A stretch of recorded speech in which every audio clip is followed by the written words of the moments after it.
Hey everyone, welcome to another video. I paid £54.98 for a broken Xbox One S from Cash Converters. So it was £49.99 and £4.99 postage, and it doesn't give any information apart from that it was sold as faulty. There's no information on the fault, no information on what the problem might be, and no indication. What I can see on the console is that the back is starting to come off. So there's a little indication that it could have been dropped. I'm not seeing any. Well, there's a bit of damage to the HDMI port, so the HDMI port's a little bit split. I'll show you that in a minute, but basically it could be that, so it might just be something simple. But I thought to make an interesting video, and there's a reason that I went for the Deep Blue Limited Edition, and that is because the Deep Blue Limited Edition was the very first console I ever bought. Literally, the first console I ever bought. I never owned a 360, never owned a PS3. The first console I bought was this one, and it was from CEX, and it cost me £160. And I did all sorts to it.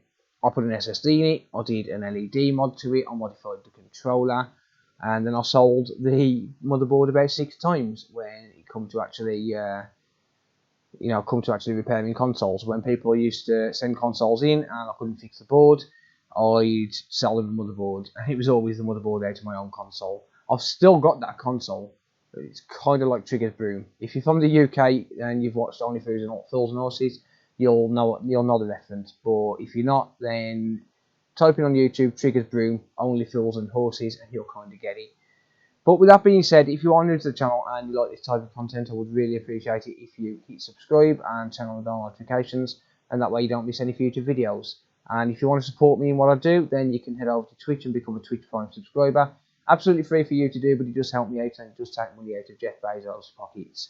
That guy's got enough money, so subscribe on Twitch, take some money out of his pockets, put it into mine. So with that being said, let's get into this repair. Today's video is proudly sponsored by PCBWeight.com. PCBWeight is the industry leader in custom printed circuit boards, flexible printed circuit boards, and even CNC and 3D printing.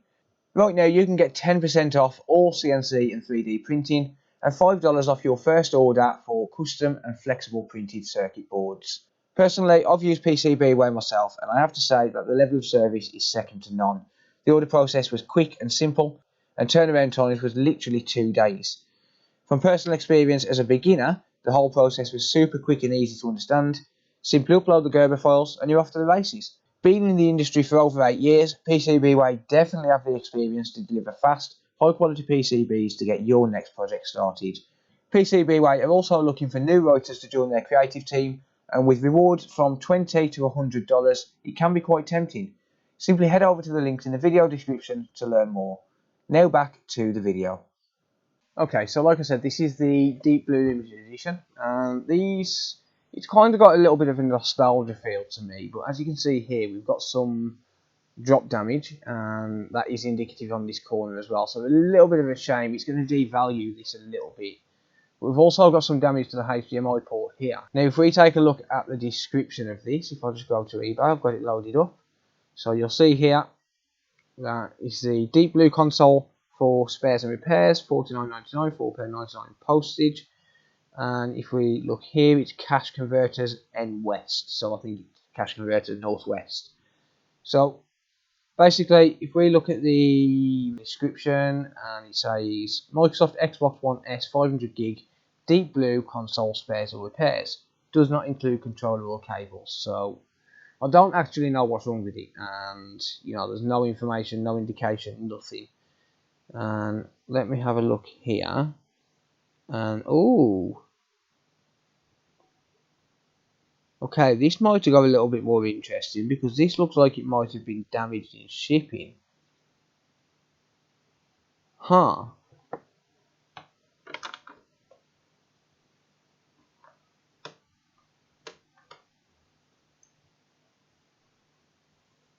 Yeah, I'm not seeing the damage on this. I'm seeing the damage to the HDMI. There's a little bit of damage to the HDMI. You can see where it's split. So let me show you that zoomed in. But basically that, obviously I haven't opened this. The stick is still there.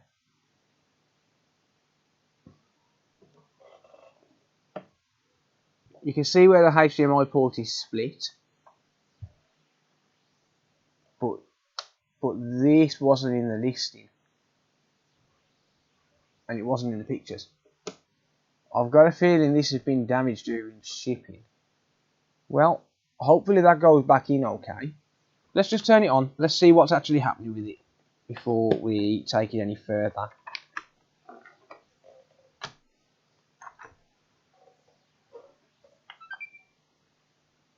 Okay, it turned on.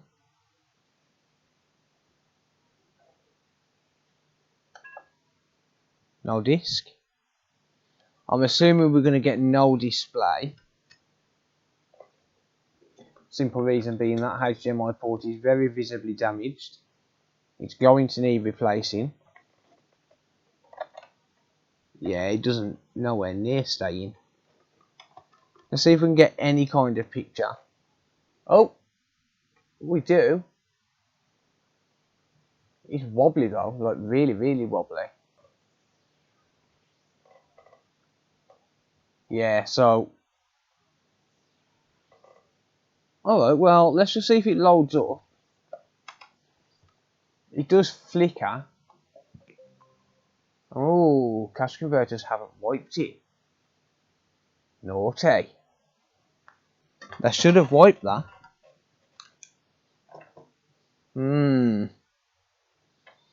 GDPR, data protection. Alright, well, it'll get wiped before it leaves my workshop. Well, not before it leaves the workshop, but it'll get wiped before it gets sold. I would never sell it with data on it, unless it was my own data.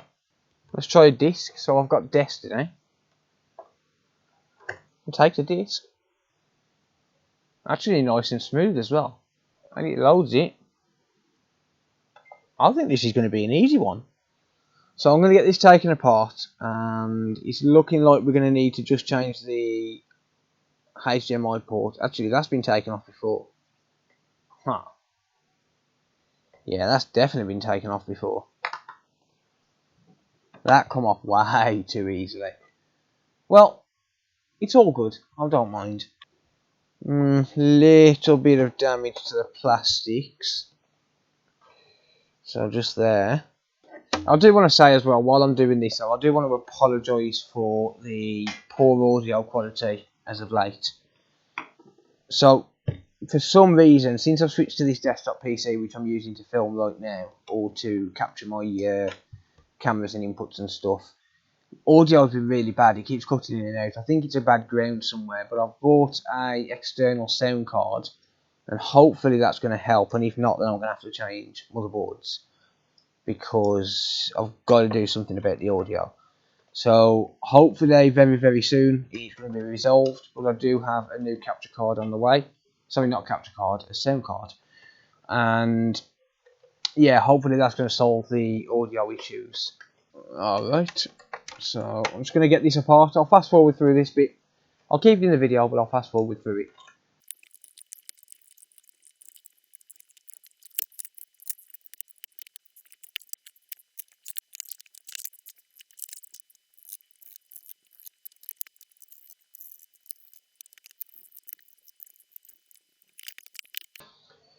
Right, okay, so the board's out of the case, and what I need to do first is give this a really good brush down, because it's very dusty. Very dusty indeed. So it's going to get some fresh thermal paste, and I'm going to brush down all of the dust. The rest of the components I can clean as I go. So as I'm putting it back together, I'll brush them down and clean them all out, make sure it's all nice and clean, ready for the new owner once I'm finished, because I'm assuming this is going to be a very straightforward job. And it just shows that you can pick up some decent bargains even on eBay. I'm going to brush this down, just get rid of the dust. And by the power vested in me, in the magic of editing, I now pronounce you clean and clear. One dust-free motherboard. Ish. Sort of. There's still dust in the ports, but I'll clean them out in a minute. So, like I said, this HDMI port is definitely damaged. I'm not seeing any damage to any other port, but the port itself is damaged, the HDMI port. So basically, I've explained this before, but I'll try and explain it again. If you take a look at a HDMI cable, you'll notice that there's a couple of grooves. It looks like a couple of eyes. So there's a couple of grooves there. And I'll zoom in. But we've basically got a couple of grooves on the port itself. Sorry, on the cable itself. And we've got a couple of locks on the actual port. And the way it's meant to be is the locks are meant to lock into the grooves. And it's meant to keep the port in solid. But obviously, if the port itself, if the outer frame on the port is damaged, like is the case with this, so this is bent, you can see that it's kind of split, whereas this one's nice and straight. But if it's split, then obviously the locks themselves are not going to meet up with the locks or with the grooves on the port itself, on the cable. I'll get it right eventually. Cable, port, port, cable, cable, port. There you go. So it's not going to line up. And because it's not lining up, it's not locking in. So let's say, for example, we wanted to, I don't know, bodge it. We could probably get a pair of bowl grips and squeeze that back together. But obviously that's not how we do things properly, so we're not going to do that. But we could technically do that, and then it would line back up again, like this one. So if you take a look at this one, the HDMI input port, you'll see it locks in, it lines up and locks it, like that. Whereas that one, you know, it just falls out on its own. You know, you can do that. You can just wiggle it about and it'll fall out, which is why we do a wiggle test whenever we test a console. Like that. There's no strength there at all. Whereas this one, it's got all the strength. So we're going to need to change that port, and that should be all that's needed for this. So my hot air is set at 480 degrees Celsius, and that's at 40% airflow. I'm just going to hover the hot air over the board. So I'll flip the board around. I don't want to do it from this side because we've got connectors and stuff there. But this side here, I can just hover it over. I can just let this port drop out. I don't need to do anything spectacular to get this port out. I can literally just let it fall out on its own. Maybe a little bit of a nudge, but other than that, it's going to fall out on its own. And it's going to be magical. Okay, it might need a little nudge.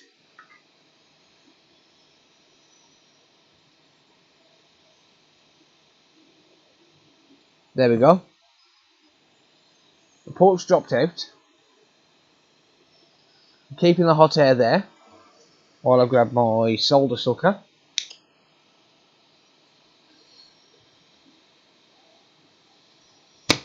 I'm going to clean out the ground holes while I'm here. Nice and easy. Flip the board around. And move that old port out of the way. That's just a bit of burnt plastic off the port. That fell off. Get off my tweezers. Port's still red hot. It still didn't come off. Get off my tweezers.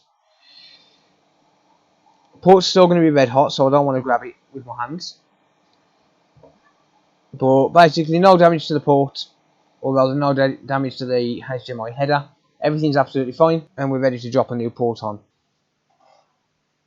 So as you can see, that is looking absolutely beautiful, apart from a little bit of dust from underneath the port itself.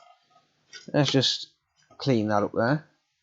Yeah, supposedly cleaned it up, but apparently not. But never mind. So I'm going to get some flux. So flux is going to help the solder to flow. I use Kingbo RMA 218. Cheap and cheerful, and it certainly does the job.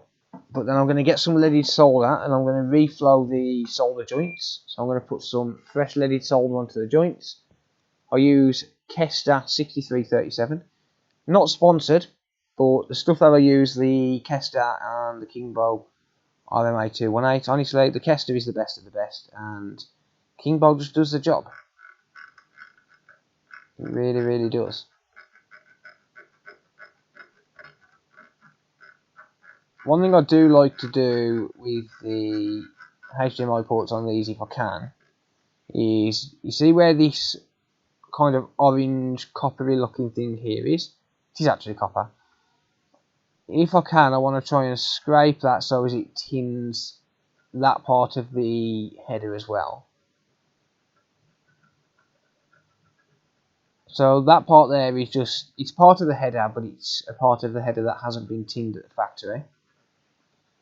If I can, I want to try and tin that as well.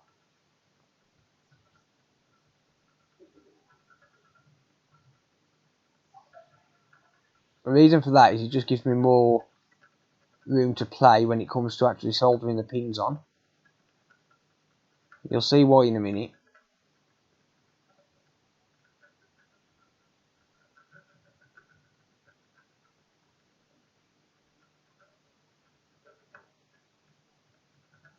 So I'm basically just scraping backwards and forwards with the soldering iron there. And like I said, just gives me a little bit more room to play with the port.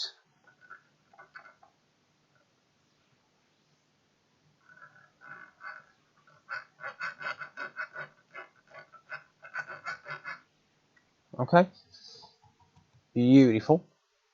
So I'm just going to clean up this burnt flux here.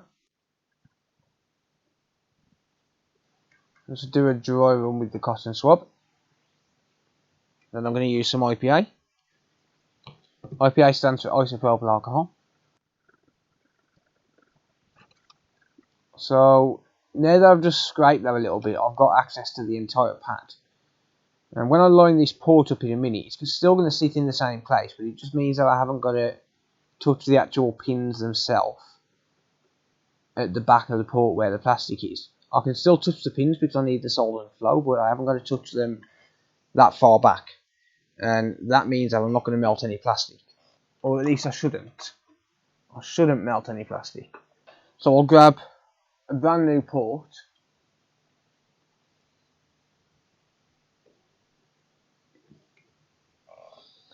Just drop that in line. And as you can see, I've got loads of room to work with there now. Absolutely tons of room to work with. Which means I haven't got to push the iron all the way back. So I'm going to hold that in position. Well, I'm going to grab my solder first. I'm just going to balance that near to the port, because I haven't got 3 hands.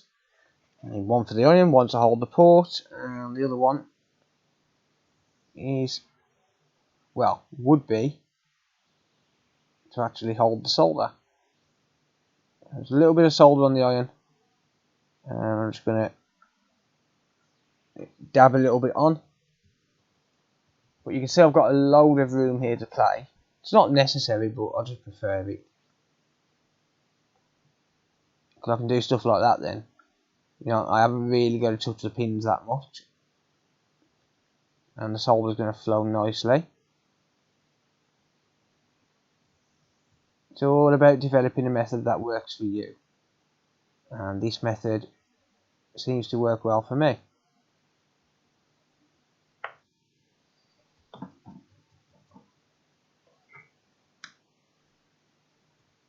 Now I'm going to touch the pins just a little bit,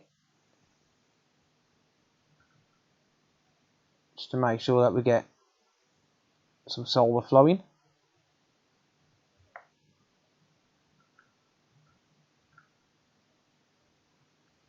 But again, I'm not going too far back. Let's have a look at that. So that should be pretty much good to go.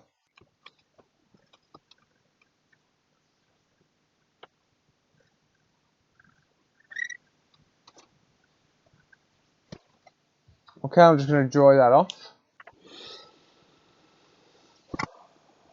As you can see there, no melted plastic. It looks absolutely beautiful. But do we have solid pins? Let's have a look.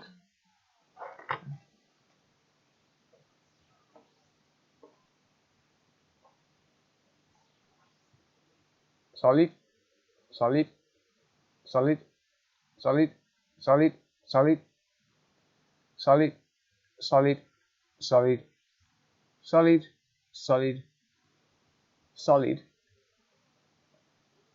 solid, solid, solid, solid, solid, solid, and solid. Beautiful. Oh yeah. Look at how beautiful that looks. Okay, time to solder the ground legs in. I'm going to start off by cleaning the area.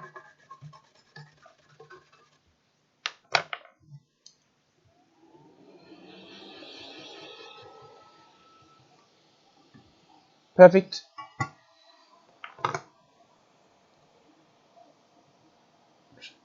Let's add some flux. Perfect. And now let's grab the soldering iron. So the trick to soldering ground legs or through hole at all is to make contact with the component, in this case the ground legs, and the board itself at the same time. You want the heat to transfer to both the board and the component. And you see how that's flowing without me doing anything? Might need to give it a little bit of assistance. But for the most part, it's going to flow without me needing to do much at all. Because the heat is even. So it's going to follow the heat. The solder, I mean. So the solder's going to follow the heat, and basically it's going to do half of the work for me.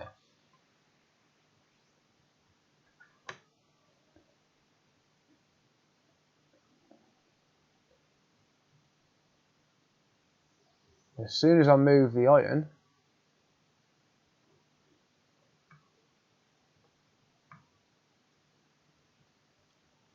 it's going to give me a nice uniform joint.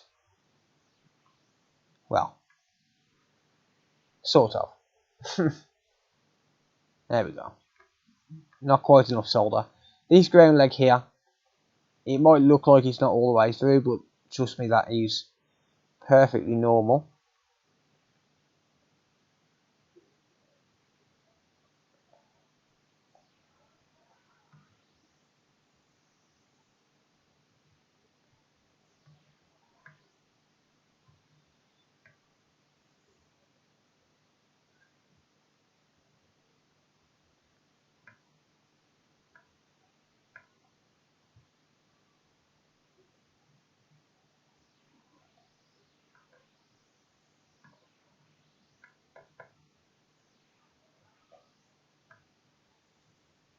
There's a tiny bit of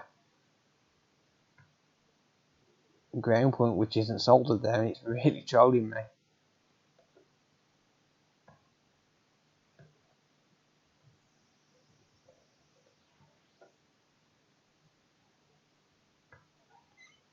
Ah, stuff it.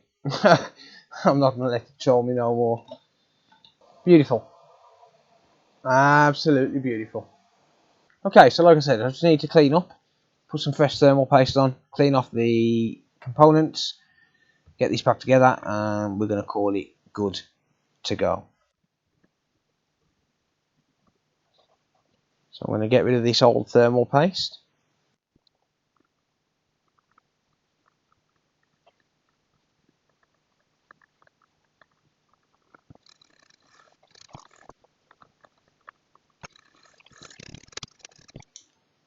Again, let's just dry this IPA off. It would evaporate, but I like to know that I'm working with a clean surface.